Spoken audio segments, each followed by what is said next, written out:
Whoa, whoa, yeah, yeah. I love you more than I can say. I love you time of tomorrow. Hello, hello medium. Hello là Ngân Biết. Sữa. Đặng Hưng, Bảo Thiên luôn nha. Ê, hôm nay là livestream 4.2 đúng không? Canh sáng giờ. Hồi sáng giờ luôn. Và hôm nay nó có cái livestream của bên gì? Cái thằng Honkai Star Rail luôn. Nay coi livestream đã luôn. Bây giờ là như anh nhớ là 7 giờ đúng không? 7 giờ. À, 6 giờ rưỡi hả? Ồ được á. Vậy thì 6 giờ rưỡi mình sẽ coi cái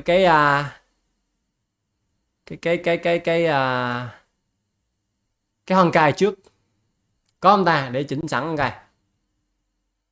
Mở lên coi. Lâu lắm rồi tôi không có livestream. Hồi sáng mèo chết buồn ghê luôn.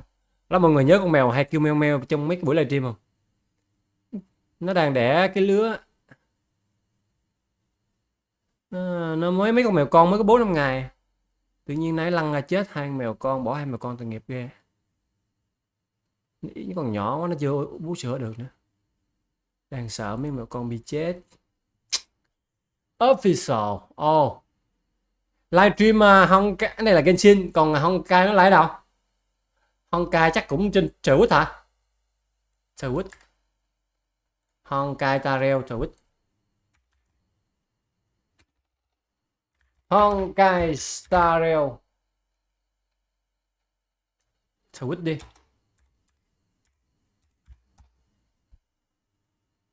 Đúng rồi, con mèo hay kêu mở cửa. Trời ơi, mèo nó khôn. Khôn vô cùng luôn. Này nó chết rồi. Chết là sáng. Bên YouTube cũng có hả? Vậy coi YouTube cho nó dễ coi. YouTube thì nó không có lắc. YouTube. Có mình luôn hả? Honkai 6:30 đúng không? Honkai Star Rail. Official đi.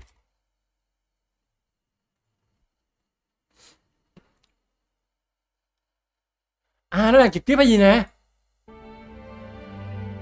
Hình như chưa luôn. Chưa trực tiếp. Để đó. Silly trở lại còn mạnh không? Không em. Con Silly không phải là nhân vật mạnh nha. Con Silly thì nó chỉ mạnh khi nào mà mình có cung mệnh, có vũ khí trấn nè. Nó đủ đam để mà giết được một con lính á, thì nó mới kích được cái nội tại, nó mới có đam. Bây giờ mà so mặt bằng chung những cái con đi bết mới thì con Silly bị yếu. Anh em nào mà mới chơi thì không nên lấy Silly đâu. Lấy mấy con Zillion mạnh nè, Zillion Black rồi ẩm người quân. 5 phút nữa chuẩn bị. Mở nhạc nghe không? Nhạc nghe tiếng nhạc đi cho nó có cái không khí trong cái buổi livestream. Tiết 1 nhạc Genshin ha.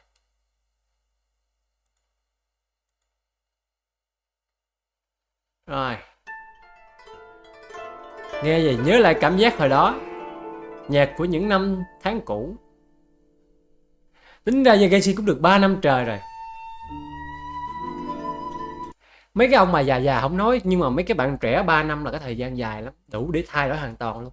Mấy đứa mà ví dụ nó đang 12 tuổi, 3 năm sau 15 tuổi mình nhìn nó không ra. Đó mấy đứa đang học cấp 2 nên học cấp 3. Còn mấy đứa mà lúc đầu năm hồi đó mà mới Genshin mới ra nó học cấp 3 thì giờ nó lên đại học rồi. Nó nhìn nó lớn lắm. Thay đổi rất là nhiều. Biết bao nhiêu kỷ niệm buồn và vui. Hello Nhân. Nhân nãy giờ ngồi trong Discord ở bên kia nha. Discord của cái thằng gì? Nó bây giờ làm biến cho ông cái luôn. Hồi chiều đi đánh content award xong cái kêu đi farm fan tao không nổi. Ngán không? Chỉ có thể nhớ lại nhưng không thể trở lại, đó đúng là thời gian. Nhưng mà đừng có buồn. Đừng buồn vì chuyện đã trôi qua. Hãy hạnh phúc vì nó đã xảy ra, đúng không? Nó đã xảy ra, những cái thời điểm đó là những thời điểm đẹp ha. Đáng nhớ. Ok. Không có gì phải buồn. Đúng rồi, Honkai Sarel trước Bảo Lương ơi. Như là 6 giờ rưỡi Honkai Star Rail còn 4 phút. Thì sau đó mình mới 7 giờ tới thằng Genshin. Genshin mình sẽ coi Furina. Furina một cái nhân vật hệ thần mà có cái phong cách chơi khác biệt với những cái con thần còn lại, là nó sẽ đánh theo phong cách là DPS ghi đam, nhưng mà chơi kiểu summon nha, chơi kiểu sở thú, gọi mấy thằng đệ ra. Thực ra thì nó cũng phải là gì nó lạ lẫm lắm đâu. Cái kiểu mà summon này thì con Fischl cũng là một dạng summon nè, thả con quả, nhưng mà con summon, con Fischl thì nó có đam của nó nữa, đam của bắn cung, thành ra nó không có thuần, nó chỉ nửa summon thôi. Tới lúc thủy thần Furina thì nó là full summon luôn. Nó chơi 3 đam đệ, nó quýnh bằng mấy con đệ. Summoner thì chỉ có con Yamiko cũng thuộc dạng Summoner này. Cũng gọi mấy trụ xét mình tính là một cái con quái vật xét đi, thì nó cũng là đệ, nó bắn 2 phút nữa nó cập nhật hả? Mình đang chờ cái vụ gì à? livestream công bố phiên bản mới. Genshin thì 4.2, còn Honkai thì 1.5. Nhưng mà mình sẽ coi Honkai trước ha, tại vì Honkai nó 6 rưỡi, Genshin tới 7 giờ, chắc nửa tiếng là xong.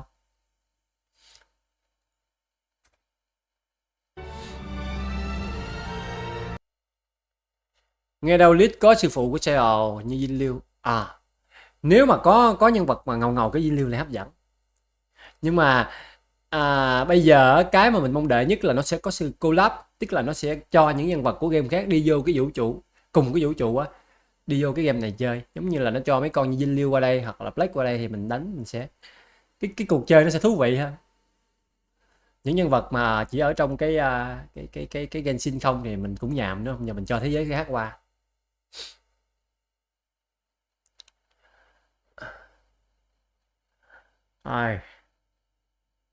Mấy này cũng không có cài Genshin mấy. Có cái video hôm qua review là dùng cái ạc của anh Tâm review. Của anh con New Village nuôi chưa xong. Mà sắp tới ráng chơi lại nha. Chơi lại nhiều vô cái. Thấy game cũng bắt đầu hơi hay lại nè.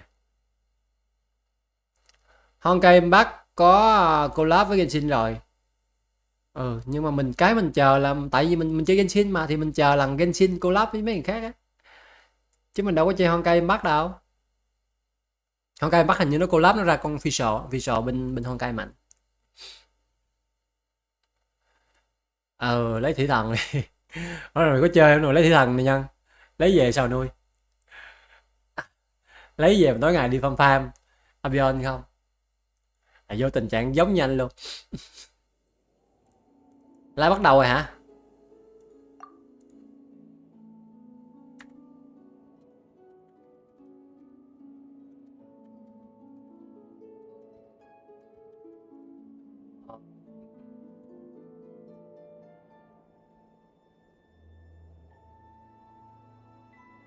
Ê, chết mẹ này. Vô lộn server rồi. A bobo on my block, bursting with L-carnitine, flavor, and health. Immortal's delight, the drink bị lắc à?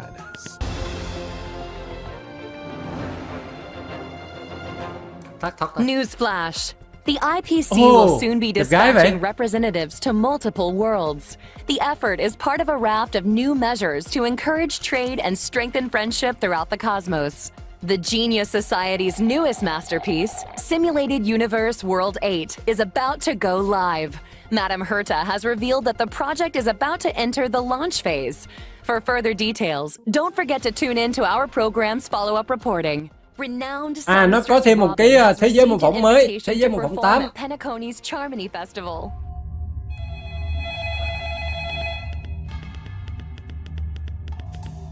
Văn phòng làm việc ngầu vậy.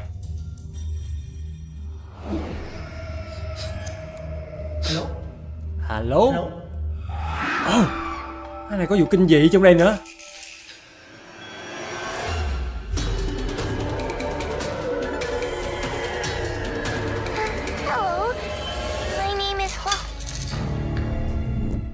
Recent days, 15 tháng the 11. Xianzhou Luofu has reported an uptick in supernatural activity. With evil spirits wreaking havoc across multiple locations, the Ten Lords Commission has assured citizens that it is thoroughly investigating all incidents. This program will be bringing you the cái này latest as the nó story có tiếng Việt không? unfolds. For more details, stay tuned for the upcoming Haunted Xianzhou special program. Beautiful Event creature. mới. Bless you for choosing to die. Đi lắc hay gì vậy? Giống đi lắc không vậy? Allow me to ask you, Đi lắc as a luôn. fellow entity of the universe, are you acquainted with the goddess Sidrilla? Đi lắc trong Honkai Star Rail à? Đinh lực quay trở lại.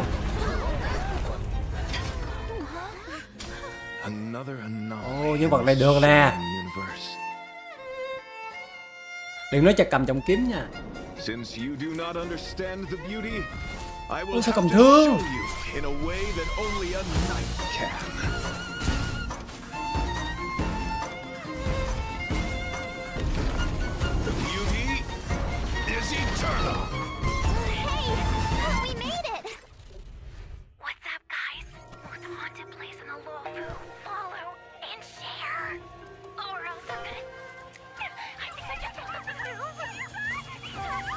Họ đang livestream.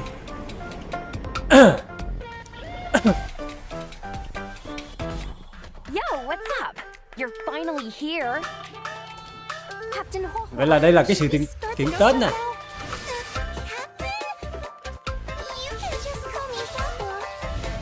Nhân vật này đẹp quá ta. Nhân vật mới.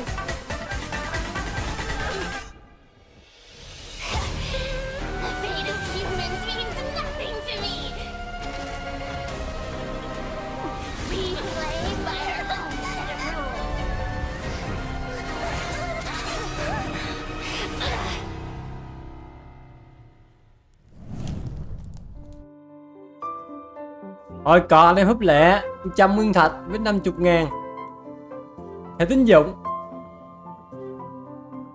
Nhân vật mới, nhân vật cầm cây cờ. Nhân vật hệ thảo. Honkai xuất hiện nhân vật hệ thảo. Rồi G B 9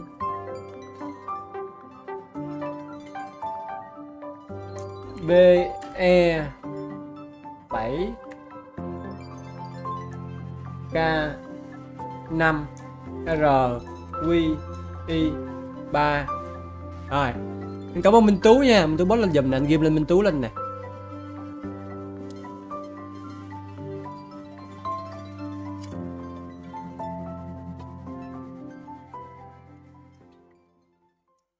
Darkness falls across the delve as ghost fires dance. The clock strikes 12. Well, whether or not your world has a midnight hour, good morning, good afternoon, and good evening. Welcome to the Inner Astral Peace Media's Haunted Xianzhou special program. I'm your ghostly host with the most. Anh chào ông Vịt nha. Ông Vịt hả? Trứng vịt. Đúng rồi, hôm nay là phiên bản mới cả Honkai Star Rail với lại Genshin luôn. Bây giờ mình đang coi Honkai Star Rail, chút 7 giờ tới Genshin. Hiền hả? Hôm nay đợi đít cho Hiền. Là đợi gió ha. Làm lại cuộc đời mới.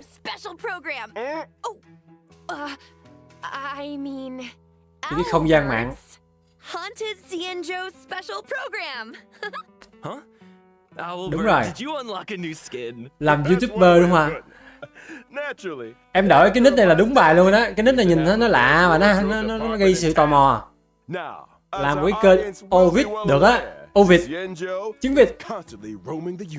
Hay, cái tên này hấp dẫn nè. Chứ là thích hợp để làm một kênh YouTube. Mọi người qua shop ủng hộ Ovid đi. Sẽ có những content du lịch hả Hiền? Ổ vịt hả?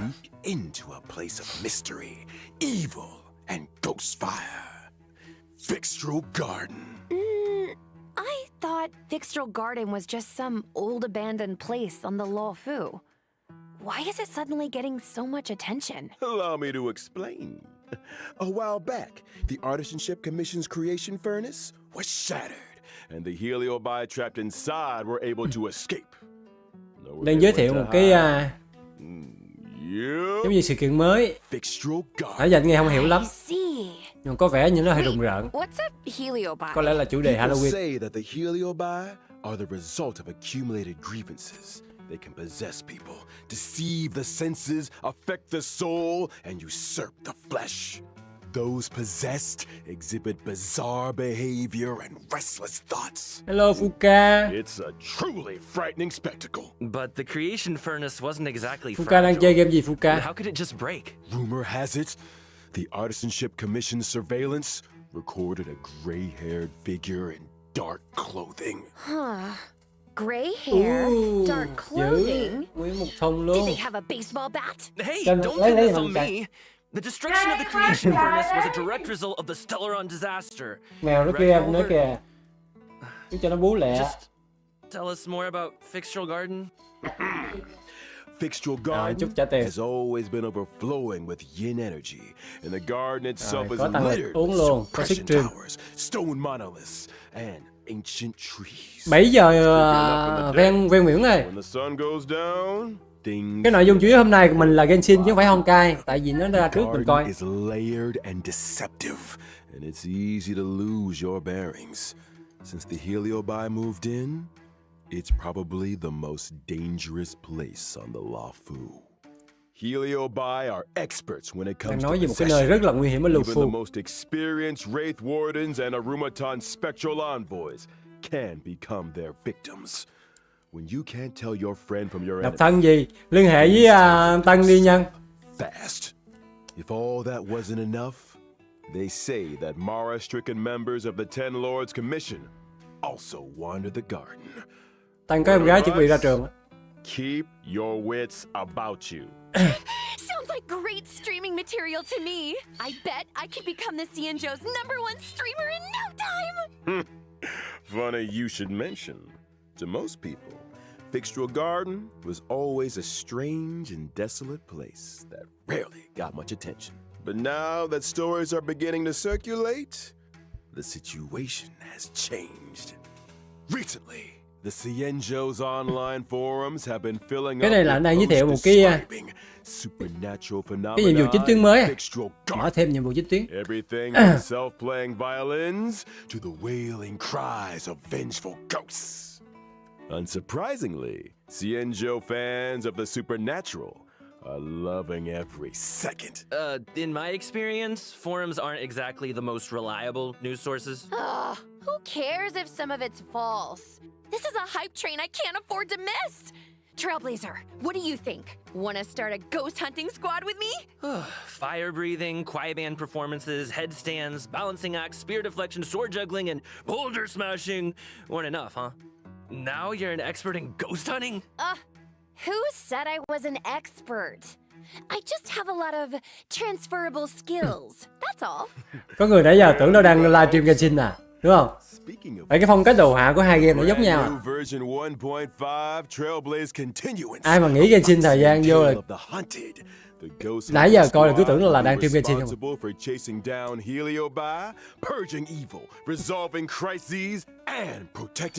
Không chơi game Honkai không hiểu gì hết. An tâm. Anh đâu hiểu gì đâu. Giờ nói cái gì không hiểu gì hết trơn á. Nó nói mà nó không có cái hình ảnh gì minh họa cả. Bây giờ đừng nói là nói tiếng Anh, thậm chí nói tiếng Việt cái mình cũng không hiểu nữa. Cho nên em mà nếu mà không hiểu không có gì phải lo lắng. 5 chapters, huh? Mấy ông chơi Honkai cũng không hiểu đâu. See? I knew we were on the same wavelength. In addition to Trailblaze Continuance and together with Miss Guinifin. Bình thường ở bên YouTube thì nó sẽ có một cái phụ đề tiếng Việt mà sao hôm nay coi thì thấy nó không có phụ đề tiếng Việt. Luofu Urban Legends and cái video này nó không có là phụ đề. Cool. Nãy giờ có một cái cọt đó. And Chuẩn bị tới I cọt thứ hai. almost forgot to mention, during the Ghost Hunting Squad's fixture exploration, Trailblazers can jointly manage knife and socials. Posting threads is a great way to create discussion among Cienjo netizens and fans of the supernatural. I can't wait! We're gonna get the whole Cienjo talking. Seriously, this is once-in-a-lifetime material. We gotta plug it for everything it's got. I'm talking daily updates, community engagement, all that good stuff. Once you get enough momentum, the fan base grows itself. Social media stardom is finally on the horizon. Oh, you know, Miss Gwen-Ifen, there's always room for creative talents at the IPM, and I don't want to toot my own horn or anything, but I've been introduced a lot of Đang giới thiệu vô, đang giới thiệu về cái nhiệm vụ, cái event mới cho phần thưởng. Mà nói không à, sau khi này làm ẩu quá nè, phải có video cho mình coi nó chơi làm sao chứ. Nãy giờ nói từ đầu tới cuối luôn. Deal. Now where were we? Oh, socials. Increasing your account's popularity level allows you to unlock more stories and events. Your ghost hunting skills will only improve as you tổng unlock cộng là more có 5 suppression cái towers thử thách. and take on new Mình sẽ mở challenges. khóa dần Not to dần. mention, by completing limited Đủ time 5 cái missions, thử thách thì lấy hết phần Trailblazers can thưởng. obtain the event like Cũng như mấy lần code trước. Hey over here. What do you think, darlings? Let's give it up for Gwen-Ifen. Đặc biệt trong cái này nó sẽ cho mình một cái nón ánh sáng mới, Still, miễn phí. I hope the ghost hunting squad is up to the job. Sounds like we'll have a Có cái lot nón on 4 our sao plate. mới. Don't worry. You might just be getting a helping hand from one of the Cienjo's most formidable forces, the Ten Lords Commission. They're the judges of the Mara Struck, the arbiters of life and death. When it comes to warding Bây giờ off chưa nói gì tới evil and Bano. expelling the supernatural, nobody does it like the Ten Lords. But despite their reputation, they're shrouded Đúng rồi, in Genshin sắp bị xóa khỏi CH Play ha. The Ten Lords are getting Mai mốt mình sẽ chơi qua một cái Just gọi là cái when I phân thought táp. our stream couldn't get any crazier. Well, before you get too excited, I'd spend some time getting to know your assignee. The Ten Lords have dispatched a trainee judge to assist the ghost hunting squad in investigating the fixture garden situation. Nhưng mình vẫn chơi bình thường. Trainee, huh? Ai chơi điện thoại thì phải tải lại cái file lên mới. Còn chơi PC thì khỏi.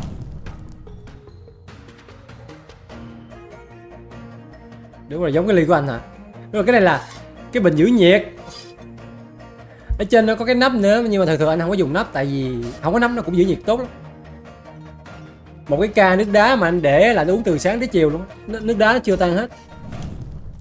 Huohua is a wind-type character following the path of abundance and a trainee judge of the Ten Lords Commission. Wait, is her tail on fire? Those are the spookiest looking flames I've ever seen. Một nhân vật hệ phong. On fire, help with ghost Hình như là hồi máu. What are you two whispering about? nothing. Just Bên Honkai nó gọi là hệ trù phú. How did this little girl Trù become phú a hệ phong. judge in the first place? Good 5 question. sao. Đây. Huohua Đây là con is hươu. essentially Hó hó. a magnet for evil. Hó hó này là một con giống như là nó sẽ vừa búp đam mà vừa hồi máu. They couldn't believe their luck. sounds qualified. Nó sẽ thay thế cho con tin chun. Trong những đội hình mà anh em mà xài tin chun nó để mà búp tấn công thì bây giờ dùng con này vừa có búp đam mà vừa có hồi máu luôn. Mình tiết kiệm được một vị trí heal nữa để bỏ thêm một cái nhân vật debuff. Nó mở rộng đội hình lên nè. Well, if I spent my life running into ghosts, I'd probably fall over a lot too. I remember one of my Guilings had the same problem. Lucky for her, Đúng rồi, nhìn hơi giống one of my Sakura. sponsors sells this amazing remedy that can... And we're getting sidetracked. Anyway, I only told you half the story. Bad luck, evil attraction, call it what you like. It all started from a single unfortunate event. Sakura phiên bản Loli. When Lola was a little younger, her tail was possessed by a monstrous long-life species. Any guesses? Búp đam với lại hồi máu. It was a heliobus. That very same day, the Ten Nhớ là Lords cái hồi mà cái Commission Honkai mới bắt đầu á, decided to steal the cái chuyện mà monster không có nhân vật hồi máu làm người ta điên đầu ha. Đi sảnh đường cực kỳ khó luôn. I get it. So Huohua is kind of like a Ten Lords guinea pig. Tại vì mình không có đủ 2 nhân vật healer để mà đi sảnh đường á. Tới giai đoạn này của game thì cái khó khăn đó đã coi như đã vượt qua rồi ha. Bữa hổm thì nó cho mình một con 4 sao hồi máu. Rồi bây giờ có con 5 sao nữa. weapon of war. But she's just a baby. How could a scared little Bây giờ thì những ai mà lấy Lucha có vẻ như là bị phải nói là con Lucha không còn cái giá trị như xưa nữa. Nếu anh em nào mà lấy Lucha bây giờ lấy thêm con này là hơi bị nhiều heal cho cái hạt cao đó.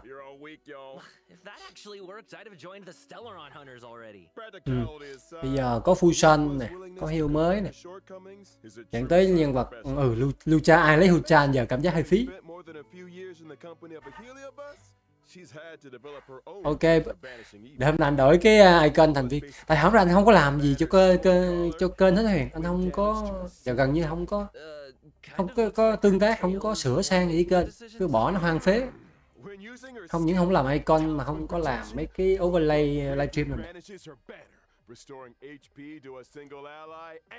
Tại vì có một giai đoạn anh định là anh nghĩ làm YouTube luôn, tính chia tay YouTube không làm nữa. Thành ra cứ bỏ nó beta như vậy. Nhưng mà cứ mấy lần cái mình cứ tiếc uổng công mấy năm trời thôi, ráng làm lại.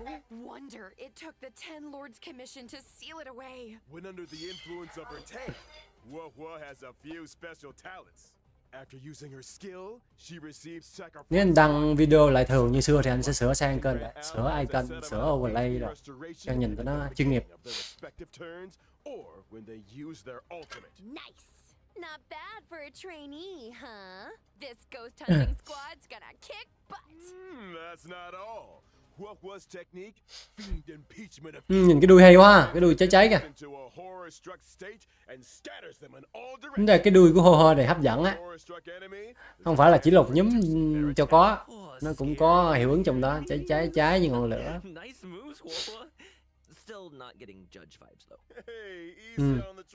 Có lẽ là Gurren quay ra mình sẽ comeback mạnh mẽ. Game đó chơi livestream ngon á, chơi ghiền.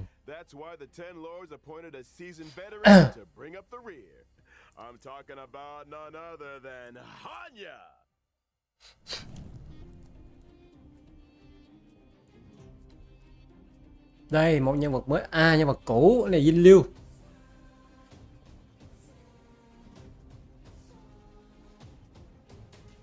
Không phải Dinh Liêu. Ai vậy? Nhìn hơi giống thôi. Nhưng mà nhân vật này nhìn cái có vẻ như nữ tính, đẹp gái hơn. Khuôn mặt cũng hấp dẫn hơn nè. Với lại cái body cũng tròn trịa hơn. Dinh Liêu nhìn nó gầy quá. Gầy và là gai góc. Không có nữ tính. Nhân vật này nữ tính hơn nè. Mấy ông nào mà sưu tầm qua waifu đồ phái sẽ phái nhân vật này.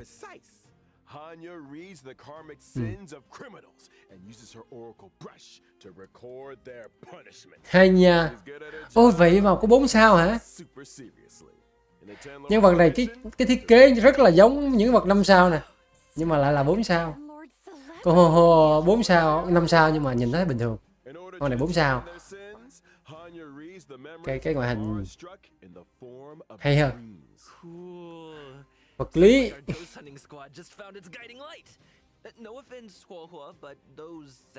Vật lý mà hệ này hệ debuff.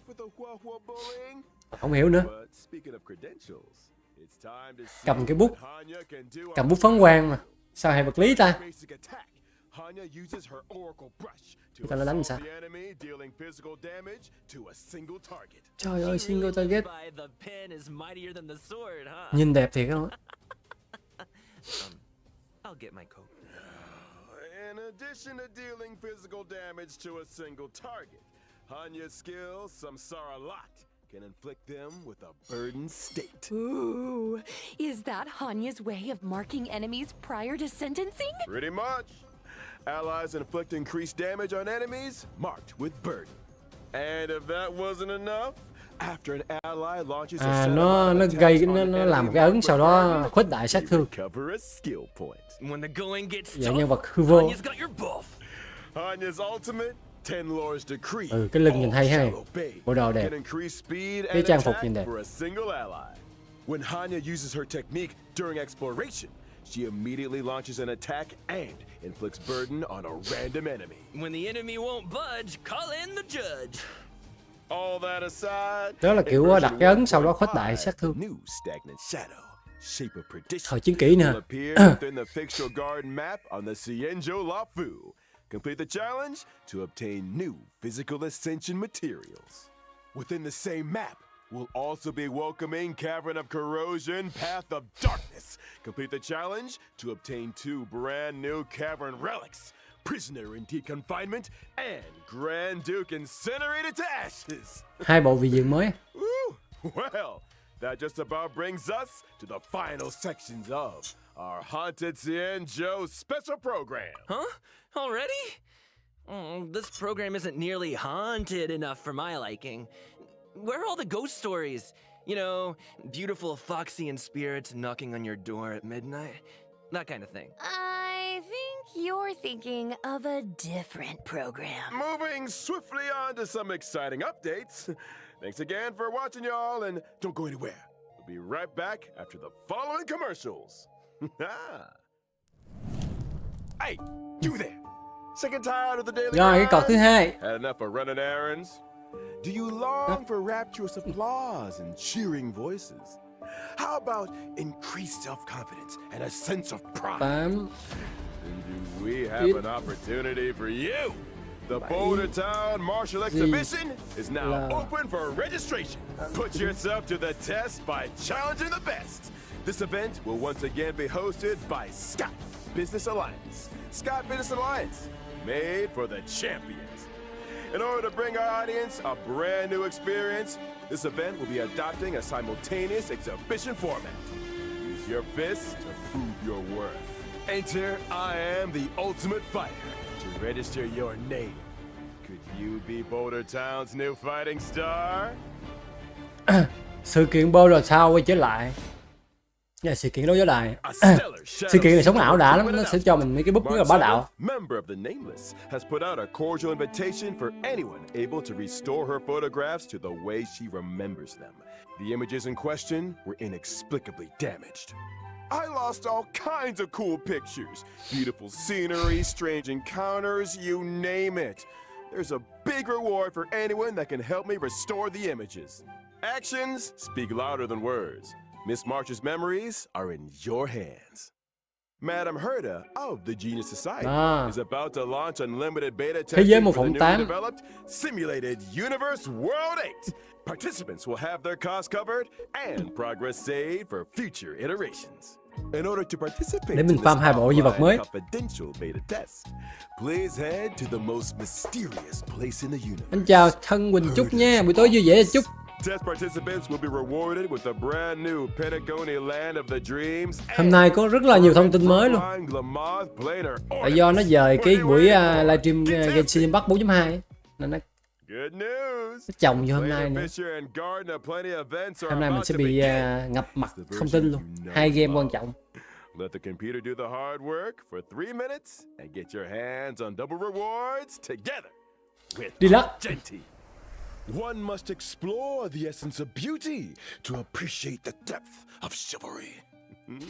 Yes, it is I, your beloved avian servant. Welcome to Inner Astral Peace Media's second special program, Legend of Cosmic Beauty. In today's program, we will be introducing a new friend of the universe. Yo, how's my favorite audience doing? Great to see you. We've hardly been gone, and Albert here's already had another wardrobe change. Perhaps you didn't get the memo, but we're about to be discussing a night of impeccable elegance. It's time to get fancy. So, without further ado, allow me to introduce a member of the Knights of Beauty, Genti!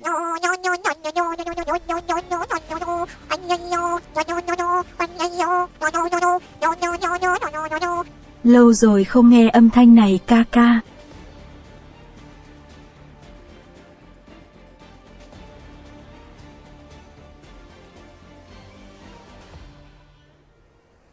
Argenti is a physical type character following the path of erudition. As a devoted admirer of Adrilla the Beauty, Argenti spends his life roaming the universe and extolling their name. Ah, so the simulated universe occurrences Curio, Robe of the Beauty, and Knights of Beauty to the rescue. They're obviously related to the Knights, right? Running into the Knights of Beauty while testing the simulated universe is always a blessing. Those guys are a lifeline in a tight spot, especially when I can't get enough pathos. Phase 2 à? Phase 2 nhân Treating vật. people with courtesy, helping others as a Hay vật lý luôn. principle, and offering sincere praise to Phải cầm cái all trọng kiếm đó là things đúng in the bài luôn. universe. Hàng tử đi lắc quay trở lại. Is the code of conduct that Argenti lives by. In the simulated universe, Nhưng bộ giáp không every đẹp. helping hand is benevolent, but those provided by the knights are beyond question. May the names of Argenti and the Beauty be blessed for all eternity. Speaking of which, Albert, what Coi was cầm that thương thì Flater bà nói Fisher phải and cầm trọng Garden kiếm là of đúng bài Pain luôn. commercial all about? Well, Argenti magnanimously answered our call and agreed to appear in our commercial as a corporate ambassador. Oh, and I nearly forgot our end of the bargain. The IPM acknowledges that Adrilla the Beauty is the most peerless beauty of them all.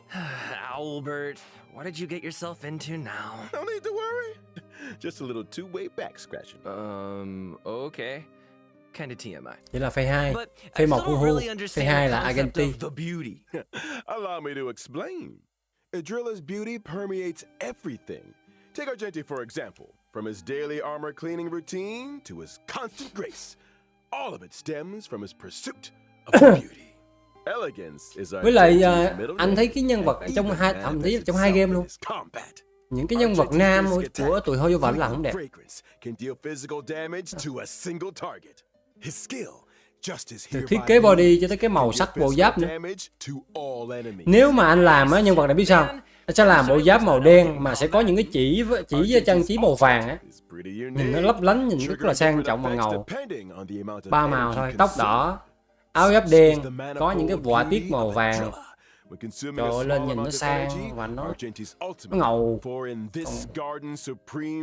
cái màu xám bạc này nhìn nó dơ dơ và nó thường quá. Nhìn nó không nguy hiểm. Cái màu John Lee đẹp. It also inflicts additional damage on a random target. Huh? So you can choose how Đúng much không? Đó. energy to release? Giá màu bạc với tóc đỏ là thấy có vấn đề về về màu sắc, nó phối màu kỳ quá.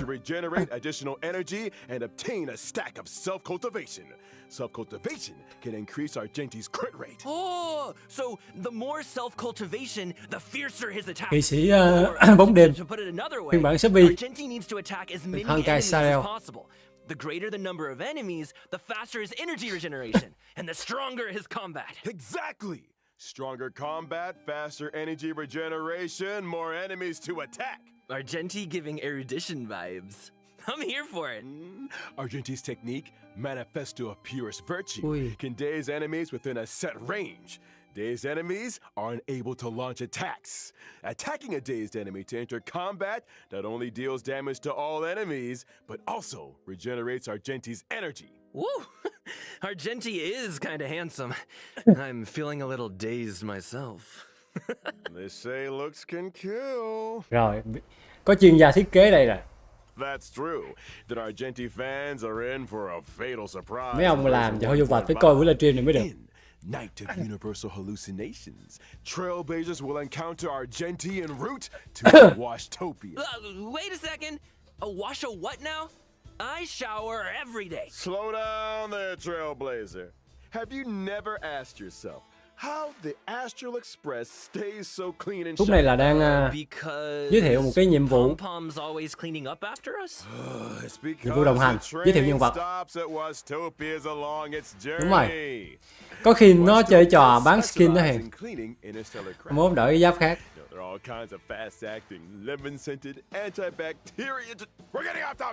All you need to know is that the encounter with Free to play mình lại thấy đẹp. Mai mốt ra bộ giáp khác em cũng thấy đẹp luôn. Tức là free to play có vẻ là người dễ tính nè. I don't get it. Why are we always either in a fight or on the way to one? A fight, you say? Far too poor a term. What you meant to say was a chivalrous display of gentlemanly fortitude. Anyway, Argenti only challenges those who he deeply respects. Ah, you mean that the illustrious galactic baseballer's reputation... 7 giờ 10 phút nữa. Sure. Anyway, with the driller's blessing, let's move straight on to the version 1.5 warp events. Finally! First off, Cuối cùng, during the first phase of version 1.5 in the character event warp, cuối cùng là tới mấy cái nhân vật 4 sao đi kèm anno. Phase 1 thì mình có Đan Hen, Alan với lại server. Ai mà chưa có cung mạnh server thì có thể kiếm 4 sao, kiếm thêm mấy cái cung mạnh của server mạnh. Alan với lại Đan Hen thì không ngon. The familiar face of Silver Wolf will be joining the warp.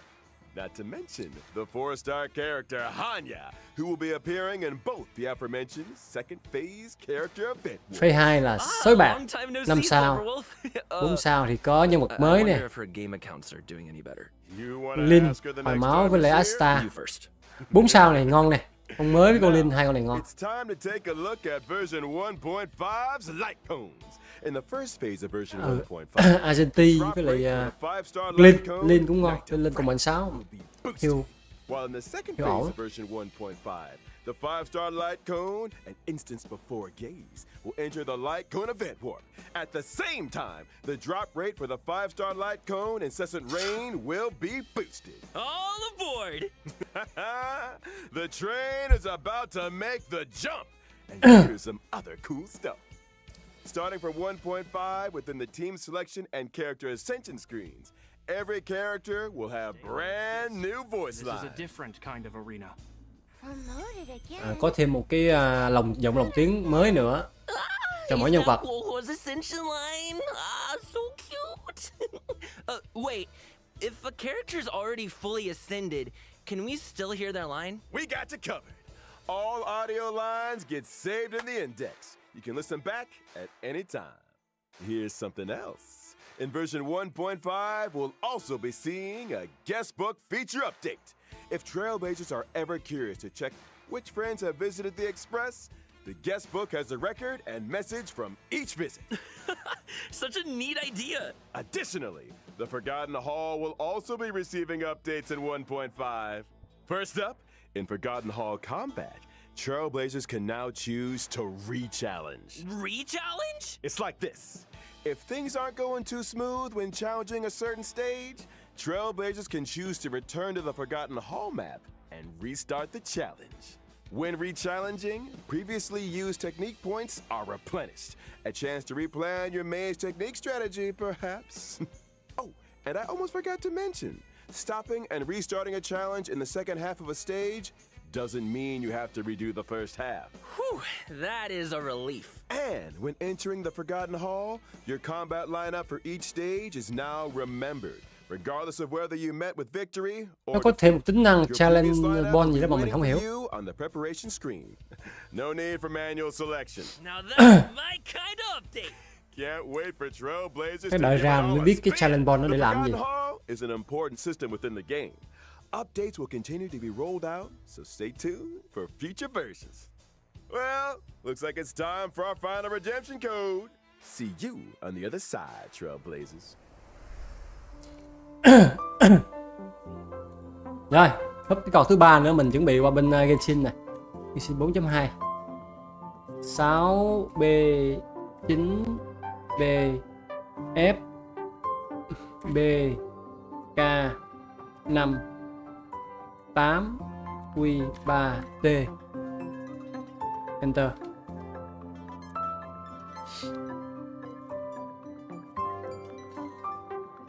Rồi, ba cái card này húp lẹ. Chắc nghĩ là cũng hết cái nội dung của cái livestream về Honkai Star Rail 1.5 rồi. Túm lại là nhân vật thì mình có sói bạc với lại hô hô.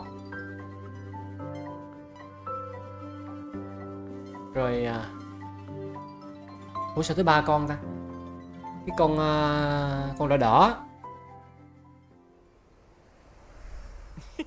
Hey folks, I'm back. Me too. Con đỏ đỏ là phase mấy? Phase 1 là phase 1 là sói bạc với lại hô hô. Và phase 2 là con màu đỏ đỏ này. Oh, is it that time already? Có thêm con 4 sao mới là con Argentina, búp hệ vật lý. Aren't you forgetting something, Albert? Ngoài ra thì có thêm mấy cái event để mình kiếm viên thạch. That thing. Winky winky. Tính năng vĩnh viễn thì có thêm cái challenge ball gì đó mà mình không hiểu.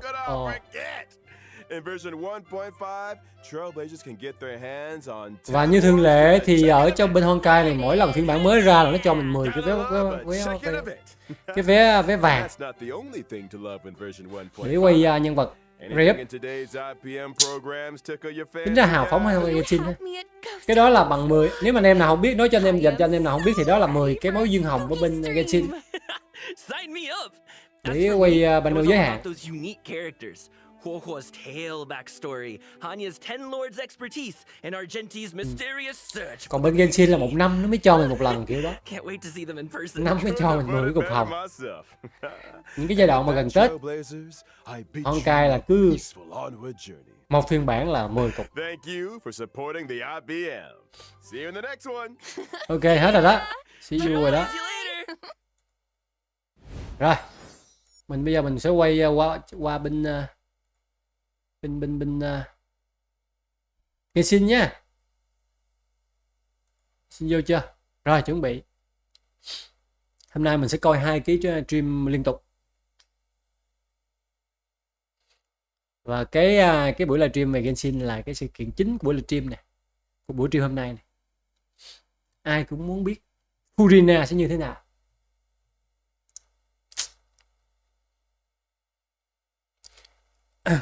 Anh Thịnh mong là mấy cái con đệ của Furina nó sẽ đánh được upfield. Tức là Furina gọi đệ xong á, cái mình đổi nhân vật nó vẫn còn trên sân. Như vậy thì mình đánh upfield nó dễ hơn. Và thường những nhân vật upfield được là những nhân vật mạnh. Hello Đăng Tê. Lâu quá mới thấy Đăng Tê này. Đăng Tê hổm rày coi TI hay gì Đăng Tê?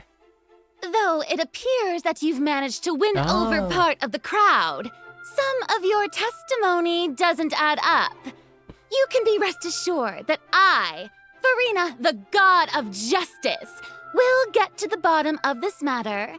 No detail shall escape me. Yes, that sounds perfect. A god must be firm. A god must not allow any detail to slip through the cracks. My dear citizens, just as the will of a god remains opaque to the understanding of mere mortals, so too is truth unmoved by even the strongest of wills. I will now speak to the defendant. If you honor the values of truth, justice, and divinity, then you are compelled to provide an accurate account of your actions. Hey, that's not bad. Now what's next? It's so hard to predict how people are going to react. What should I say during the trial tomorrow? Lady Furina, what are you doing? Oh, Nervillette! As the god of justice, it is only expected that I should remain informed of every trial and make the necessary preparations. Is there something that you needed? If you wish to seek an audience with me, then please make an appointment with Sir Intendant Chevalmeron in advance.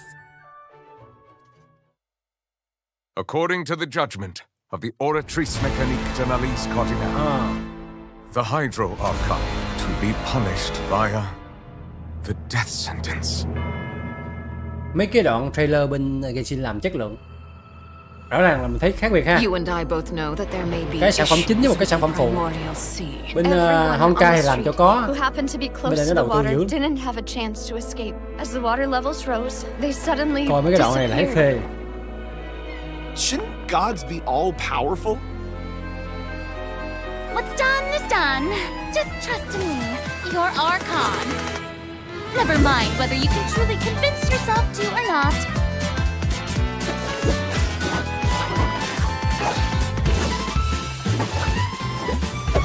The show begins. Bữa em gửi hả? Bởi không biết lại á. Anh ban luôn. Để hôm nào vô lại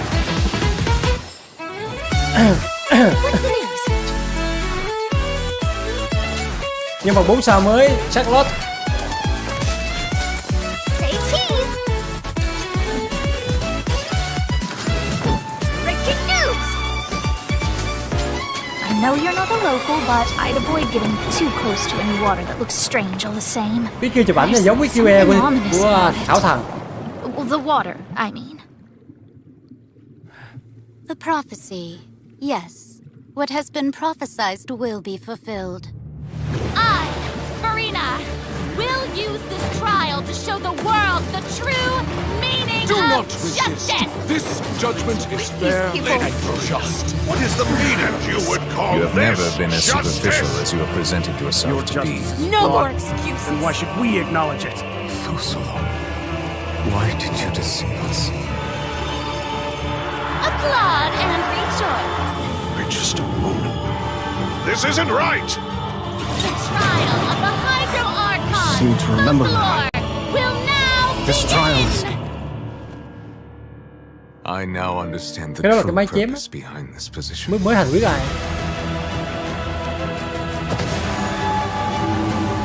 You are a devious one, Fusolo. Nhân vật nào ấy? Everyone's dead. Papa, what should I do?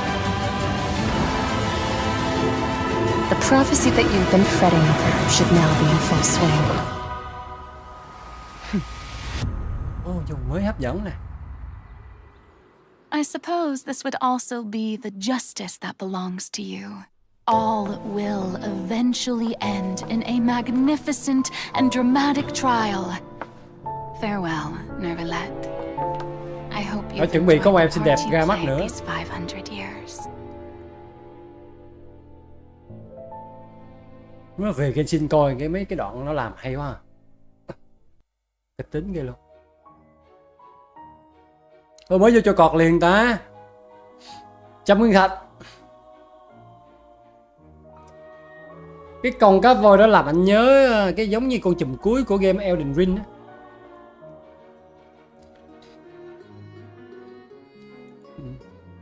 Thì đây là sản phẩm chính của bên Hâu vô vạch.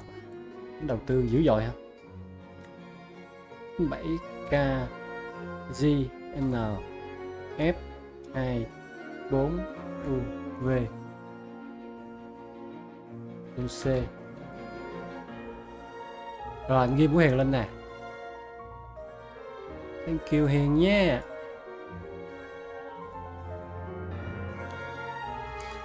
Mới vô cho mình coi một đoạn rất là nhiều đoạn phim. Đã mắt đã tai. Sau đó tới cái cọt luôn. Vô thẳng vấn đề luôn. Hey Không có lòng travelers, vòng như welcome cái to the Genshin Impact buổi version livestream nãy. 4.2 special program. Woo! Yay! I'm Sarah Miller Cruz, the voice of the female traveler Lumine, and I'm joined today by two guests to bring you the latest news for the upcoming version. Okay, why don't you introduce yourselves? All right, yeah, sounds good. I'll start. Hey everyone, I'm Amberly Connors, the voice of Farina, and I am super excited to be on this special program today. Travelers already met the Hydro Archon at the start of their journey in Fontaine. And as the story continues, how will this special god avert the crisis foretold in the prophecy? I hope everyone's excited to see what happens next. I mean, I sure am. I'm at the edge of my seat. My name is Ray Chase, and I'm the voice of Neuvillette, the dragon sovereign of water and Eudex of Fontaine. I'm sure many of you already consider Neuvillette a very trustworthy partner, and I hope you look forward to seeing more of him in version 4.2. Yes, for sure. Totally. Yep. Okay, so next, let's dive into the major content that we have coming in version 4.2. In the intro, Farina said we need to make an appointment with Surintendant Cheval Moran. So, she's really busy as Fontaine's Archon, and she's a pretty big celebrity at the Opera House. So, the special program team gave me an itinerary to follow, and it appears to show all of Farina's recent plans. Farina's recent plans, let me guess, she's going to be going to trial, and then another trial, and then another. Actually, that sounds about right. Okay, the itinerary seems pretty packed, so let's take a look at the first item. Oh, looks like Ray called it. Wow. Yeah. There is nothing more important to Farina than attending trials at the Opera House. But this trial is a little different from the usual. Nhiệm vụ ma thần mới. Ooh, interesting. I know. I keep looking at the water rushing in. I'm like, what's happening? Yes, it looks like there's some spotlights and like, is like a curtain. Tới khúc này chắc là những cái bí ẩn về tính cách của thủy thần nó sẽ hé lộ. Maybe also Nouvellette is keeping an eye on things from behind the scenes, maybe? Very serious. He's always keeping an eye on stuff and always just a little bit Phần nửa chặng đường ti vách. Fair. Okay, in version 4.2, travelers will get to experience Act 5 of the Fontaine Archon quest, Masquerade of the Guilty. We'll team up with Fontainian friends to delve deeper into the hurricane of events and face the impending destruction foretold by the prophecy. Travelers will gradually unveil new facts behind this crisis and encounter an evil that has been lurking in the swirling depths. Ooh. I know. Ooh, swirling depths. Very spoopy. Right, so, the prophecy in Fontaine is on the brink of coming true. And this is possibly the greatest crisis we've faced in our journey through Teyvat. Definitely. In version 4.1, we learned about this precarious situation involving the rising primordial seawater. Nouvellette barely arrived in time to hold back the seawater from engulfing the fortress of Meripede, but still, the water has reached Poisson. Luckily, the crisis was averted by Navia's leadership of the Spina de Rosula. Though, we probably can't dismiss the assistance provided by the Knave either. Whatever her end goal may be, it seems like she sincerely wants to save Fontaine from the prophecy. But there's only so much that we can say. Travelers will have to go and play through the version themselves to discover the clues, adventures, and stories to come. Yes, exactly. So be sure to play through, uncover hidden truths, and witness this epic chapter of Fontaine's history for yourself when Act 5 of the Archon quest becomes available. Sounds good. So exciting. Yep. Right? Hey, question. Have we forgotten a pretty important character who's been missing from the Fortress of Meripede? Oh, yeah. Yeah. Oh, you mean Child? Yeah. Where's Child? We searched all over the fortress for him. Yep. I guess we'll just have to live with the suspense for a little longer. Not ideal, but it's fine. It is what it is. It is what it is. But we saw Child appear at the end of the last version's Archon quest, so it probably won't be long until we see him again. Okay, good. But we really need to talk about Farina. She's confronted with because she's confronted with a crisis that's tough for even one of the great elemental dragons. Of course, Fontaine will have the travelers' help, but what choices will our Hydro Archon make in the face of the crisis? Well, just like the prophecy itself, all will be Nãy giờ chưa revealed cho mình coi thủy thần đúng không? But knowing Farina, perhaps she'll have made some preparations. Once again, disappointed. Oh, yeah. No way. Come on, guys. Have some faith. Okay, to bolster everyone's confidence in Farina, let's learn a little more about this one-of-a-kind Archon. Yo.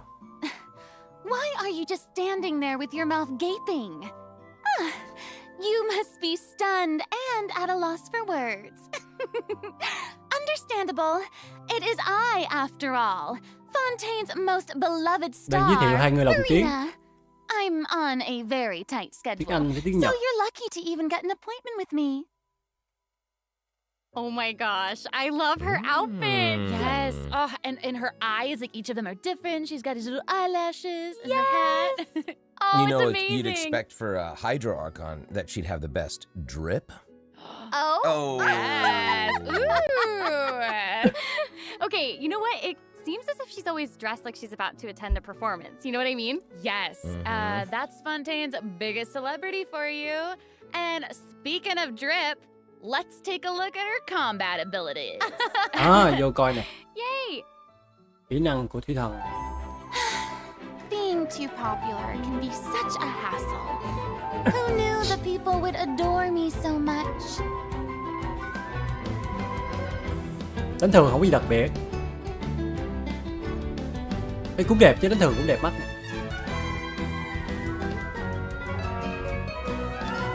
Strike a pose. Đó. Kỹ năng chính nè, gọi mấy con đệ. Let the world come alive. Chơi tôi vậy, chơi ngắn vậy. Whoa, Chứ có gì được. so cool. Oh my gosh. Oh my gosh. I like the way she kind of like bows. Very dramatic. Yes. Very much. It's like all of her moves are part of a performance. Yes. Totally. Also, look at her elemental burst. Her presence really fills the stage. Everyone else is just an extra. Wait, so the creatures that Farina summons, they look a lot like the Fontimer aberrants that we've encountered before. There's a seahorse, a crab, an octopus, and they are Cái thằng như là all so cầm kiếm đơn cute. phải mọi người. Oh, I love Đã thấy đánh giống như đánh kiếm đơn vậy. Me too. Oh my gosh, no, the octopus is even wearing a hat! What a distinguished little gentleman! Correction here, Sarah. They're a bit different from Fontimer aberrants. Hai bên rồi em quay thì bây giờ còn cái tâm hồn These gì thật. creatures are Farina's Đúng không quote chắc? honored guests. Phải hiến máu They rồi, even thế là help hiến máu manage chắc her cú daily luôn. affairs. Yes, exactly. So, Farina often invites guests to her tea party, which is known as the Salon Solitaire. And those creatures Bữa are lấy anh Long actually thôi là special guests of the Salon Solitaire. Aww. Sao tiết kiệm ngân sạch She chưa là thủy even thần. gave each member a name. Oh my gosh. Yes, so you've got the maid, Mademoiselle Crabaletta. Ok, 60 ron được. Anh nghĩ 60 ron là The crab, the one that's a crab. I cũng have có hy to vọng lắm. Absolutely. Okay. Yes, and then you've got the housekeeper, Sir Intendant Cheval Moran. Ah, there he is. And the Anh thử lực cờ bạc xem có thắng tiếp không.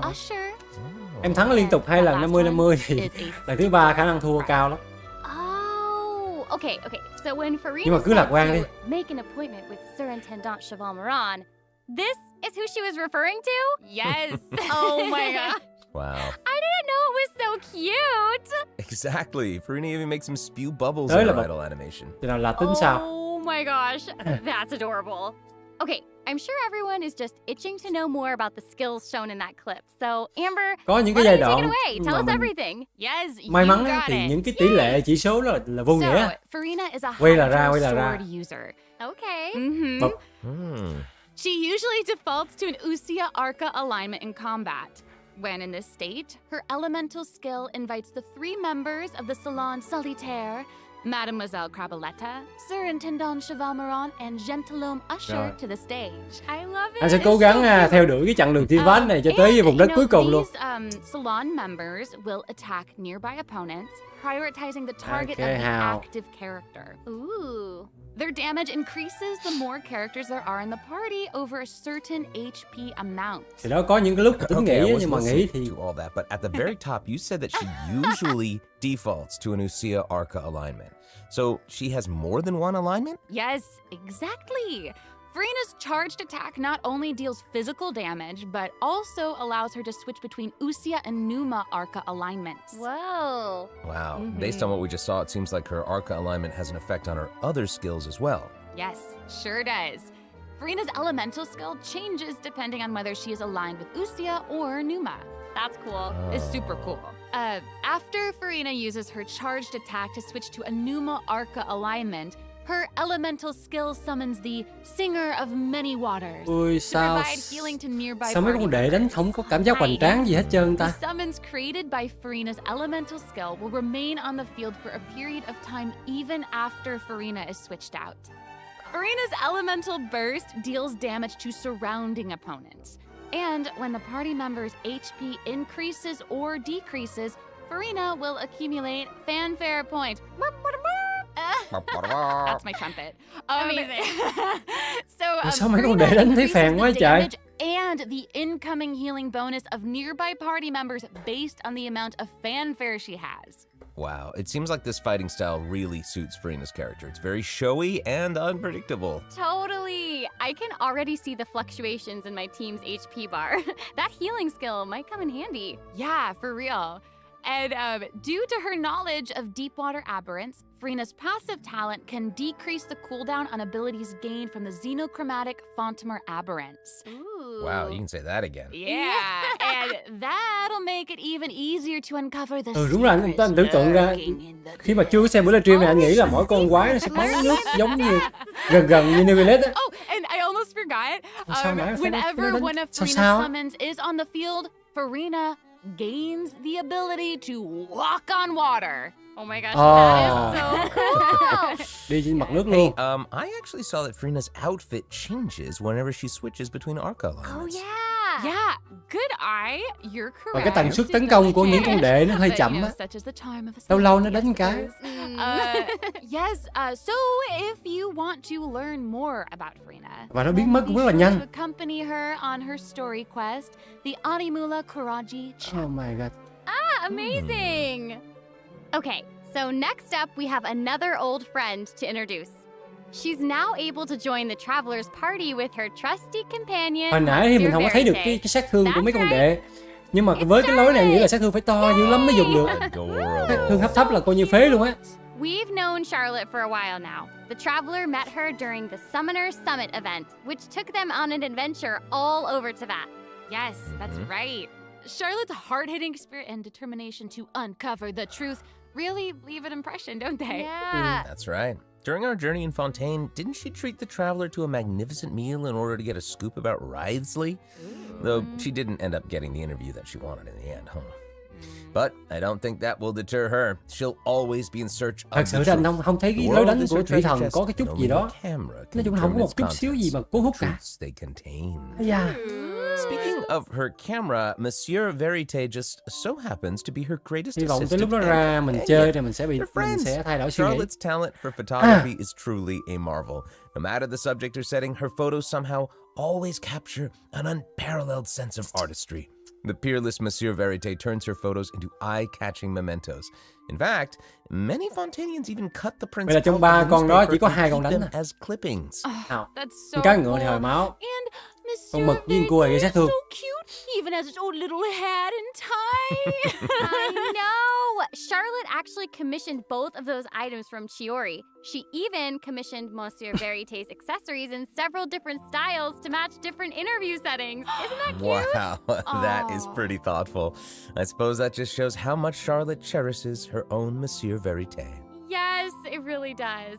Okay, let's go ahead and Không take sao, a tôi look đó sẽ at làm từ Charlotte's bạch. character showcase, shall we? Thủy thần ra sẽ quay liền đi Tết. If you keep your eyes peeled and your mind engaged, Rồi tới nhân you'll vật find 4 there's sao always a new Charlotte. story nearby just waiting to be discovered.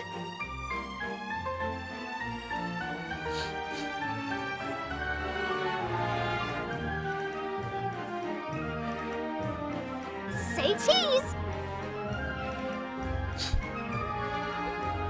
Breaking news! Nhân cũng quay nữa nha. Amazing. Yeah, she's really like moving around. Yes! Honestly, it's just what you'd expect of a reporter for the Steambird. Even her combat skills involve taking photos. Isn't that cool? Yeah, and then like what a lively character. Her combat moves, like I was saying, she's moving around. They're super dynamic. It seems like she's always on the move. Who's on the march? Exactly. Charlotte is an expert at applying the skills and talents that she's developed as a reporter to other areas of her life, and that includes combat. With her trusty companion, Monsieur Verite, she captures enemies from all angles, unleashing attacks while discovering and exposing their weaknesses. Yes. Honestly, I would expect nothing less from one of Fontaine's most famous reporters. Who knew cameras could do that, though? I didn't know you could use them as a weapon. Same. The more you know, I guess. Okay, here's some cool stuff. Charlotte's elemental skill applies snappy silhouette to opponents caught within the viewfinder of her camera. During this effect's duration, marked opponents will intermittently take damage. Wow. Holding Charlotte's elemental skill strengthens these effects and applies focused impression to opponents instead. Now her elemental burst creates a news flash field that continuously restores HP to party members within its range. Monsieur Verite, he's also going to join in and intermittently attack opponents during the duration of the ability. As an experienced reporter, Charlotte is an expert at adapting her methods to match the needs of her target. Những cái review này là nó không có show đam, nó phải thể hiện đam cho mình coi.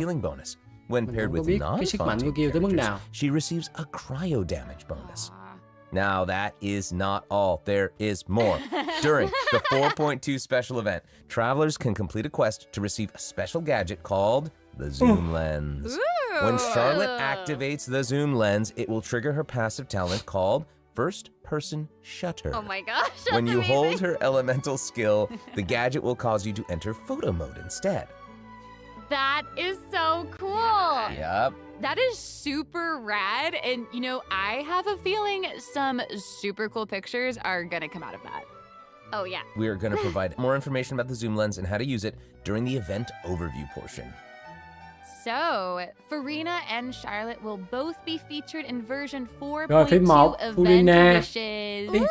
In the first half of version 4.2, we'll have Farina event với wishes Bayu. showcasing Farina 4 and sao là Bayu. Charlotte. During this time, Charlotte will also receive a huge Vì Charlotte là chỉ để drop mình rate chụp hình giải boost. trí quá. Huge boost. Huge boost. A new 5-star sword, Phay hai Splendor là gì? of Tranquil Waters, will be featured in the weapon event banner. Huge sword.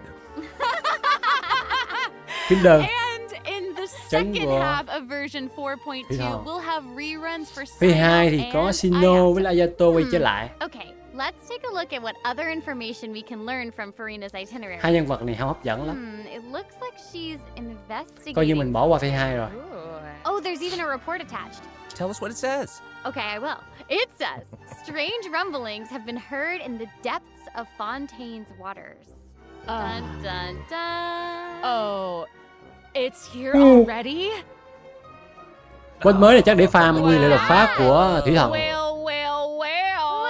It looks like it's in a sea of pink and blue stars. That's so pretty. Oh, I remember this well. I recognize this well. Wait, yeah. Isn't this the whale that the traveler saw in Child's Y chang con boss cuối của Elden Ring. The version 4.1 Archon quest? Yep, it's the same one. After ravaging its way through the primordial sea, this otherworldly creature has at long last broken the seal and descended Cái không gian đấu trường của Y chang. Cái là copy nguyên trong boss cuối của Elden Ring qua nè. Big. It feels like it might even burst right through the screen. Oh, I hope not. I get this feeling that this isn't the type of opponent that we can just brute force our way through, you know? Exactly. In the first phase, it will use its này gigantic là con size Elden to Beast. target the traveler with massive AoE attacks from all directions. Dodging is definitely your friend with this one. Oh boy. Okay. So there also seems to be sort of a progress bar next to the boss's HP bar. Yeah. What's that for? Okay, since we can't outfight it, we'll have to outsmart it instead. The creature just Con freed này là con itself boss from tuần mới để captivity farm and nguyên liệu is đột phá brimming của with Thủy Thần. anger. So if you can find a way to capitalize on that anger, perhaps you'll also find its weaknesses. Oh, okay. Wait, is somebody being eaten? Is it even possible to survive hút something vô luôn. like that? I guess here it is. Ooh. This is an entirely different space, it looks like. And there's a new enemy here with a massive sword. Oh, these summoned creatures also look vaguely familiar to me. I wonder what the deal is with all of this. Mấy con đệ của Thủy Thần Mysterious enemy within ở this field vẫn space đánh được will be ha. the key to defeating the whale. Đổi nhân vật đâu không có mất. Travelers will need to experiment for themselves. Ooh, yeah. All truths will be revealed in version 4.2. Well said. Oh man, this boss looks really, really tough. What happens if we, for some reason, can't defeat it? Ooh. Okay, this update actually helps with that problem. Starting from 4.2, an option will appear on the challenge failed screen to lower the difficulty of the boss if travelers are struggling to defeat them during a Có main tính năng mới nè. Nếu Hopefully, thua this thì nó sẽ provides a giảm độ smoother khó của boss gaming xuống. experience for travelers to enjoy. Oh, I love that. Now we don't need to worry about getting stuck while trying to advance the main story. Totally. Hey, that was a lot of information, wasn't it? Can we take a short little break while we have a look at the second redemption code, Rồi, maybe? cột 2 nha. Oh, yeah. Chuẩn bị. Let's do it.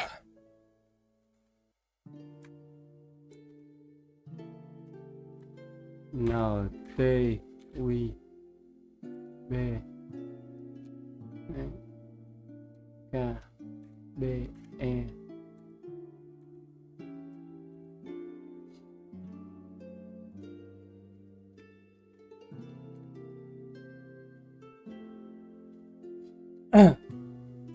Nó chỉ có giảm thôi chứ không có tăng. Nhưng mà nghĩ giảm, nó giảm là tức là nó giảm cái độ khó xuống thì nó cũng giảm phần thưởng. Thì nếu mà không có chức năng đó thì mình tự giảm cũng được. Mình tự giảm bằng cách mình down level cấp thế giới.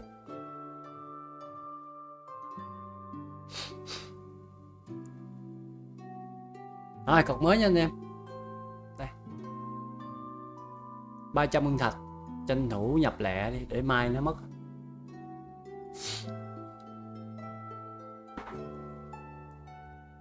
Rồi, để coi phần nội dung tiếp theo sẽ là cái gì đây. Welcome back to the version 4.2 special program. Hello. Hello, hello. Yay! So, we've introduced new characters, new plot lines, and a new boss. But I hope you're still eager for new content, travelers, because there's still more to come. Let's take a look at what other information we can learn from Furina's itinerary.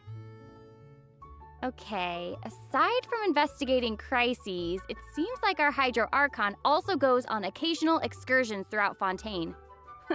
Who knew she did all this work Thường mấy behind con the này là nó chỉ có scenes? 12 tiếng Hương Nguyễn.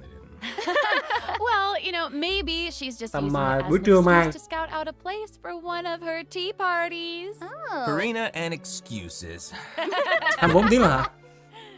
Hey, it seems like the places Farina Vậy là has giờ này chosen ngày to mai. visit this time feature some peculiar landscapes. Mà thường là vừa coi stream xong là nhập It liền. looks like Farina is in Aranea's forest Để on the mình bỏ east nó side mình of quên. Fontaine.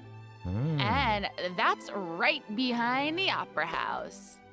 What a cool place! Mở thêm cho mình khu vực mới nè. Although, it does kind of look like it could be hiding some Hồi nãy đã giới thiệu cho secrets. mình về nhân vật mới, Definitely wouldn't be a về video bot game tuần if mới. there weren't secrets. Oh, Bây giờ yeah. tới cái khu vực mới Definitely not what ở they seem. 4.2. For example, strange things have been happening with the water veins around Loch Urania. As you can see, a strong windstorm has gathered around the vortex gió dữ rising à? from the middle of the lake. It's almost like it's preventing certain things from getting closer and forcibly pushing other things away. And take a look at this, the foggy forest path. That fog is really thick. Yeah. That's why they call it the Ôi, cây foggy đẹp quá. forest path. And what about this area? Hai The cây luôn. weeping willow of the lake. Ooh, it looks all withered and And spoopy. the water doesn't look quite right. Like it's cloudy or something. Do you see that? Yeah. Exactly. It seems like Verena also realized something was off. It looks like she headed underwater to investigate, and what did she find? A number of contaminated bacterial mats. Uh-oh. Speaking of, there are always new things to discover beneath Fontaine's waters. In this update, we'll encounter a new type of Fontamer aberrant, the xenochromatic ball octopus. Travelers can borrow its abilities to cleanse away the contamination clots and contamination cores from the Thêm một cái bacterial kỹ năng mats. chiến đấu với nước mới nè.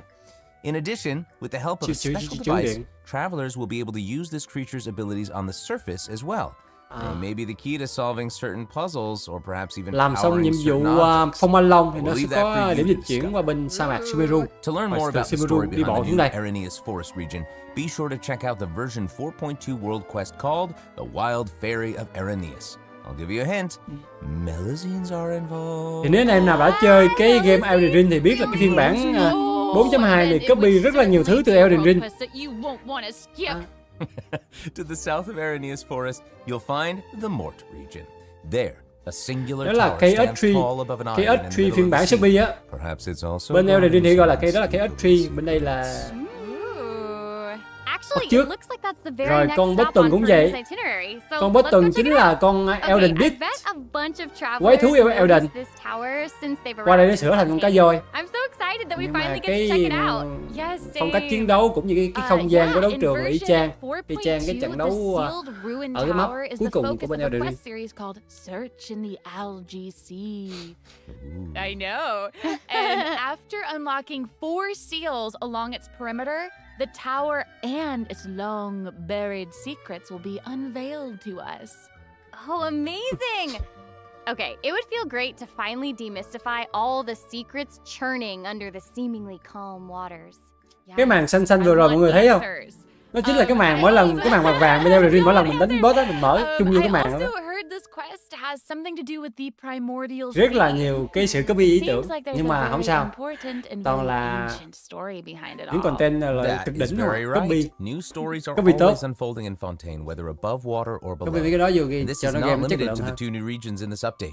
the prophesied earthquake woke up new life forms in other places where destinies intersect. Thêm con boss mới. Oh, Destinies! Con boss này chắc là con boss nguyên In liệu. certain underwater cave, a new life form is waking up. It has greater and more diverse powers of transformation while in combat. So don't let your guard down, travelers. Yes. And some places still seem to tell the Con này là con stories of Mọt Linh ở events trong long Dota nè, past, đang no te. matter how long they've been abandoned. So in this update, travelers can also look forward to the climax of the Narcissan Croix adventure questline that was introduced over the last 2 versions. And there might even be an unexpected surprise waiting at the end. What? A surprise! I can't wait to see what it is. Same. All right, there's a lot to discover in the new areas of the map, but Farina's itinerary doesn't stop there. Oh, wait. It looks like she's arranged to spend some time with her subjects. Aw. Farina is Wow. pretty personable. Who's to say? She might even make an appearance at the events taking place in Fontaine. Speaking of, let's move on to the event portion. Whoop, whoop. All right. The Fontaine Fishing Association has recently Rồi, phần posted a cuối cùng là commission những to cái investigate sự the kiện rumors of chính water nhân thật. imps near Arrhenius Island. Ooh, another investigation. I know. Oh, and Fremine seems to be involved. Cho mình một con 4 sao này. That little clockwork penguin next to him must be one of his other companions. But it doesn't look like Pear. Actually, its name is Thelxie. The name comes from a Fontanian fairy tale that describes a terrifying creature that lives underwater. Adults would use the story to keep children away from the shore. As the story goes, children who play by the water are food for Thelxie to devour. Ooh, Jeepers. yeah, for real. Well, children must be pretty afraid of that creature. I know, right? It does seem a little unusual for Fremine to give this little penguin a name like that. There must be some other reason. Wait, hey, does this event also have something to do with this clockwork penguin? Absolutely. In this event, we'll be helping Fremine make some improvements to this little clockwork penguin. There will be a total of 3 main stages to the event. As for the first stage, we'll repair the penguin by fixing its circuits and reconnecting the motherboard. In return, the little guy will help us out on our journey. Oh, I Pretty love cool. that. As our journey progresses, we'll collect colorful shells, corals, and other items which can be used to outfit our little friend with weapons and equipment. Which brings us to the second stage of the event, using an echoing conch to search underwater and find the items that we need for the penguin. And, you know, what happens if we run into certain speed bumps on our adventure? You know, like monsters, puzzles, and all that jazz. Well, it seems like the perfect opportunity for our little penguin buddy to shine. Exactly. In the third stage of the event, the clockwork penguin will help us defeat monsters lurking around a specific domain and obtain any treasures that they may be guarding. Of course, the clockwork penguin will provide different buffs in each battle to help travelers emerge victorious. Whoa. Now, as for the story behind these battles, travelers will just have to find out for themselves.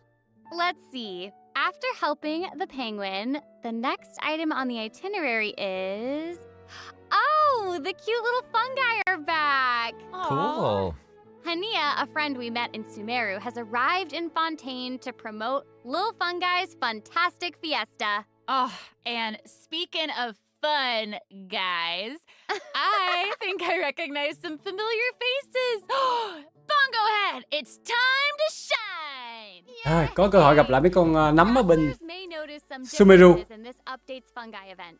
Aside Fungi. from taking place in Fontaine, the gameplay has also been optimized. Previously, we led the Lil Fungi in battle against Mechanici. This time, we'll have the opportunity to challenge a whole host of powerful monsters. Awesome. Travelers will be able to command a variety of fungi, adjusting their movement to target different enemies. And don't forget to use marvelous gels to instruct the little đấu trường fungi chân lý with luôn. powerful skills. Yeah! Travelers will hopefully enjoy playing with the fungi more than ever. Here's hoping. We, actually, I have a little note here to pass along from our developer friends. It's the note, someone folding. Well, they hope to make the little fungi and some other events permanent so travelers can play it. Mấy cái giống như là mấy cái 2D, game mini 2D đơn giản như vậy mình chơi cũng nhẹ nhàng này. Giải trí. They're going to continue iterating, optimizing and improving this Tính ra event. nó dễ chịu hơn mấy cái TCG quýnh bài. Ví dụ sau này Genshin Bắc mà nó ra cái content giống như đấu trường chân lý á, giống như cái này nè. Chơi là thú vị nha. Okay, let's take Nó dễ chơi, dễ tiếp cận chứ nó không có rườm rà nhức đầu như TCG đánh bài á, mà nó mất thời gian. Còn cái này nó trực quan lắm, mình chỉ lấy chuột mình liếc 2D. Cái này lại hay, dễ chơi. I wish I could, but it doesn't actually involve fighting. A researcher Cái đó giống như là đấu trường chân lý với lại Dota Cheat. Technology has made great contributions to the study of counter-criminal image recognition. She believes that her research can help her achieve great success. Coi như content giải trí nhẹ nhàng. Scholarly responsibilities make it difficult for her to collect the field samples that she needs. I'm guessing this is where the traveler comes in. Okay, you're not wrong. But Pauline's request is actually pretty reasonable. To receive rewards, simply submit photographs of 5 different sample types that match the characteristic that's given on each day. Sounds simple enough. You can also exchange these Rồi, samples cái này with là your event chụp ảnh mỗi ngày. You might be able to Mỗi find ngày nó sẽ yêu cầu mình tới một địa điểm mình chụp ảnh để kiếm màu, ảnh xanh, ảnh vàng, ảnh đỏ. Cái này là event cũ quay lại. Em bỏ 1 năm nhiều thứ quay lại, nhiều thứ mới. Đúng rồi em, 1 năm trời. Mấy phiên bản của người ta. Em chỉ nghĩ một phiên bản thôi, vô là thấy nó mới rồi. Nghĩ 1 năm làm gì mấy phiên bản. Không mà chơi lại hấp dẫn. Cái phong ten này nó có cái vùng đất, khu vực dưới nước á, chơi lôi cuốn. You'll be able to snap pics with zoom lens even while fighting. You can even use it in domains. Double wow. Oh my gosh, that's awesome. And I bet travelers will be able to capture some amazing moments in co-op mode too. And even if you miss the chance to participate in the event, there's no need to worry. Travelers will still be able to obtain the zoom lens after the event Cái ends. TCG là anh chưa có đụng vô luôn mấy đêm. Từ lúc mà nó ra tính năng đó là anh không có vô. Không có vô làm nhiệm vụ để lấy phần thưởng luôn. Travelers who master the ley line features and put together the strongest party will be able to easily beat their opponents. Now, less experienced travelers like myself don't need to worry either. Using trial characters and taking advantage of the buffs brought about by the ley line are also great ways to Rồi, come out event on khiêu top. chiến địa mạch. That's right. And travelers who are more confident in their combat skills can choose to jump straight to the final challenge. Also, the Leyline Overflow event will Cái cuối return cùng at là the end of version 4.2. Now might be dòng the chảy tinh perfect thông. time to start building your parties. Hopefully, you're all excited for the fabulous events that version Mình sẽ được 4.2 X2 has farm in sách store. hoặc là But farm there Mura. are still more surprises to share. Có lẽ tới đây là hết những cái nội dung của 4.2 rồi. Well, before we get into them, let's take a quick break to have a look at the final redemption code for today. See you in a bit.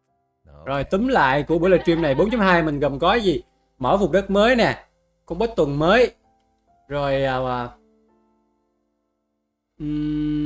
cái cột thứ 3. Bạn đấy cột đi nói 9T T 9 6 K 2 L V M.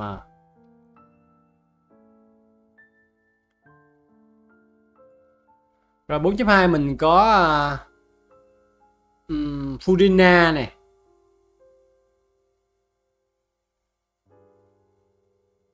Ayato, rồi Sino về nhân vật á.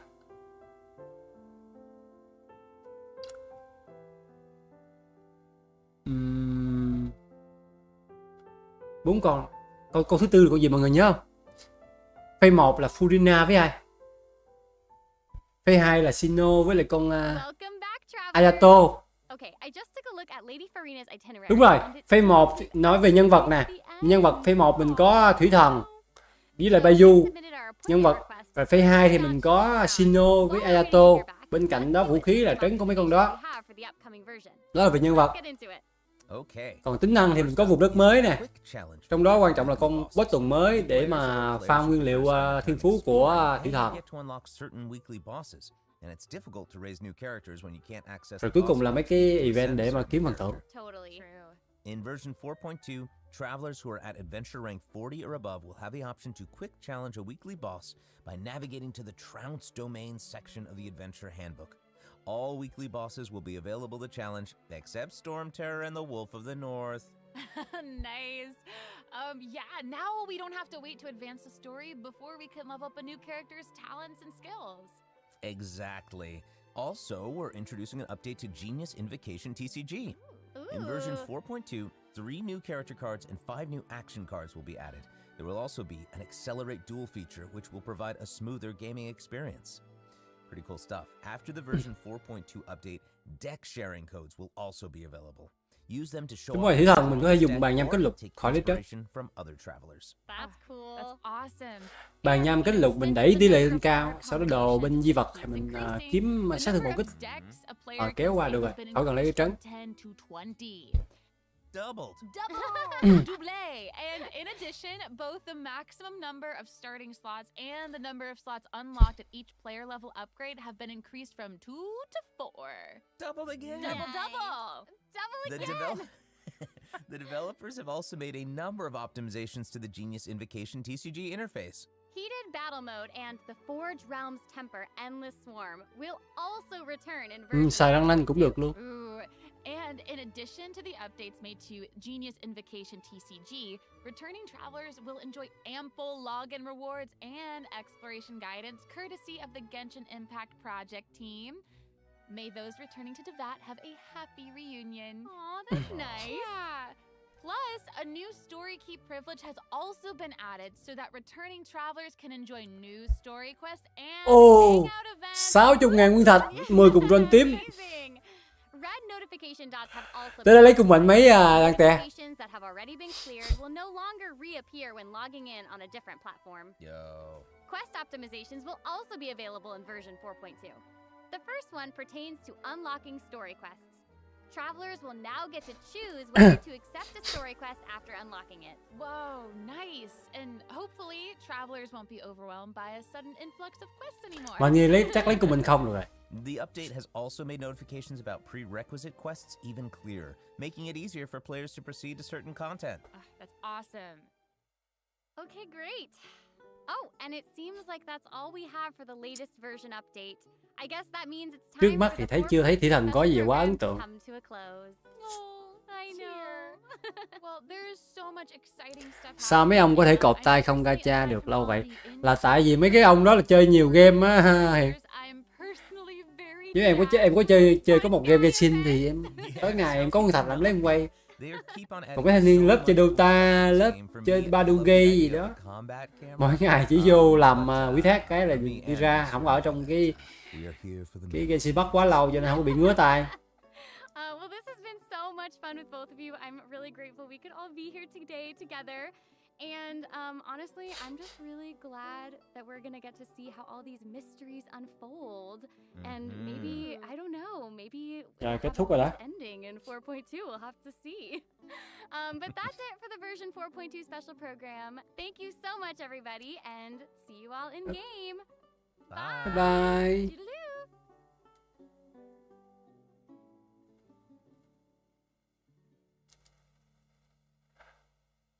Khương Trần, em còn không để ý có bao nhiêu nguyên thạch. Đó đúng rồi, ào vô cái làm quý thác xong cái chạy ra chơi game khác rồi. Quay qua quay lại mấy tháng thì em tích là nhiều. Mấy chục ngàn. Nhớ kìa em tích được lâu nhất là tích khoảng 3 tháng rưỡi. Được 30.000 nguyên thạch.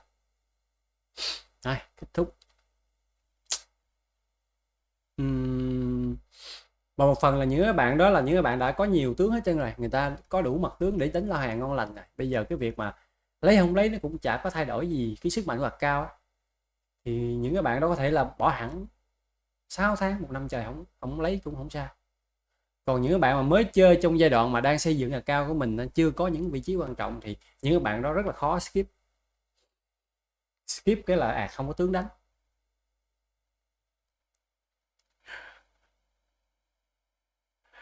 Hiền, em thì thơm ngon tới run cuối cùng. Hiền thì chơi theo kiểu cảm xúc, vui là bập, vui bập. Nhiều khi lấy mà cũng chưa chắc là đã có thời gian nuôi cái nhân vật của mình hay không nữa. Lấy không có nuôi luôn. Thôi lớp stream đi ha mọi người. 8 giờ rồi. Hẹn lại mọi người ở những buổi livestream sau nhé. Sắp tới thì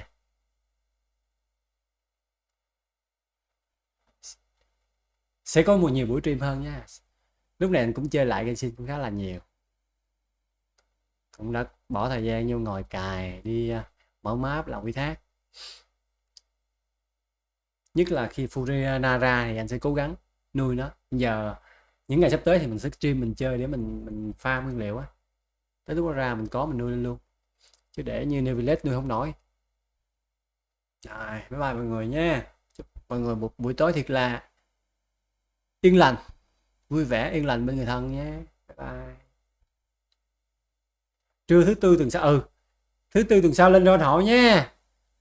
Cái buổi mà 4.2 ra anh sẽ stream để mà ron gacha, cũng như sẽ ron hộ cho những anh em nào mà muốn lên tivi ha.